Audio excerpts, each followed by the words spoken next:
আসসালামু আলাইকুম। আজকে আপনাদের সাথে শেয়ার করব ভুনা খিচুড়ির রেসিপি। এখানে সবজি কাটা ছিল এবং এখানে মসলা কাটা। এখানে পেঁয়াজ কুচি, ধনেপাতা কুচি, পেঁয়াজ, আস্ত উম মসলা, গোটা মসলা এবং এখানে ছিল মুরগির মাংস। প্রায় ২ কেজির মতো।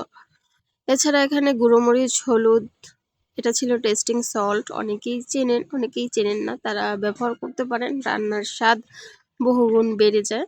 এখানে ৫ পট মানে একটা ছোট গ্লাসের ৫ গ্লাস চাল নেওয়া হয়েছে এবং তার সাথে ২ কাপ ডাল নেওয়া হয়েছে। এটা খুব ভালোভাবে মিক্স করে নিতে হবে। পরবর্তীতে আরো কিছুটা ডাল এড করা হয়েছিল। প্রায় ২.৫ কাপের মতো ডাল এড করা হয়েছে। আজকে রান্না হবে লাকড়ির চুলাতে। দেখতেই পাচ্ছেন কতটা আগুন জ্বলছে। এখানে মাংসটা ফার্স্টে একটু কষিয়ে নিতে হবে। যারা নতুন রাঁধুনি তারা আমাদের ভিডিওটা ফলো করতে পারেন এবং যারা পুরনো তারা তো অবশ্যই জানেন কিভাবে রান্না করতে হয়। ভালো লাগলে আমাদের পেজটি ফলো করে রাখবেন। যথেষ্ট আ কষানো হয়ে গেছে। এখন আমরা যেহেতু অনেকজন ছিলাম রাত্রে পিকনিকের মতো একটা আয়োজন করা হয়েছিল। আমরা কিছুটা মাংস তুলে খাচ্ছিলাম।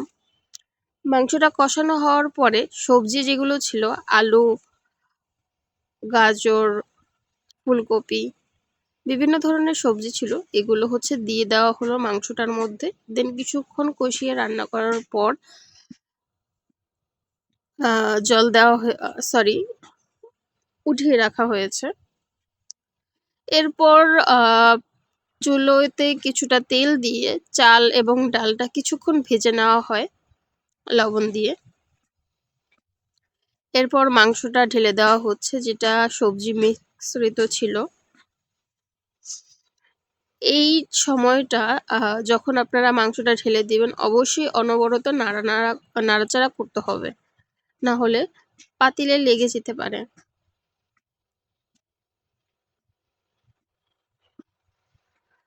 দেখতেই পাচ্ছেন যথেষ্ট ভাজাও হয়ে গেছে। এখন এর মধ্যে পানি ঢেলে দিতে হবে। এছাড়া যেহেতু সবজি টমেটোগুলো তাড়াতাড়ি সিদ্ধ হয়ে যায় এজন্য হচ্ছে লাস্ট টাইমে টমেটোটা দেওয়া হলো। গোটা কাঁচামরিচ দেওয়া হলো ঝালের জন্য। অনেকেই ঝাল পছন্দ করেন না এবং এজন্য হচ্ছে খিচুড়িতে ঝালটা মিডিয়াম রেখে আস্ত মরিচ দেওয়া হলো। কিছুক্ষণ ভাজার পর এখানে জল দেওয়া হয়েছে।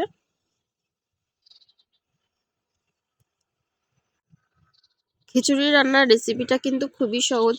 যদি একবার কেউ আয়ত্ত করতে পারে তাহলে দুনিয়ার সবথেকে সহজ রান্না খিচুড়িই হতে পারে। ১০ থেকে ১৫ মিনিট ঢেকে রান্না করার পরে ধনেপাতা কুচি দিয়ে দিতে হবে একটু ভেজে থাকা অবস্থায়। দেখতেই পাচ্ছেন।